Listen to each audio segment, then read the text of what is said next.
جان این لباس من را قطعی پاپشان بیند مردکی است. وقتی من بهش تو گناه هایم میبرایم آنها با حالی من میخندند. هیچ گپ نه خواهر جان.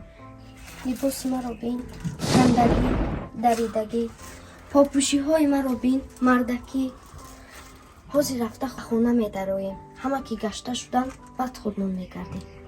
خوب میلش اپا جان. رفتیم. لابایوشا جون فهمیدم. خونه همسایه فهمیدم. خوب باشه جان خوب.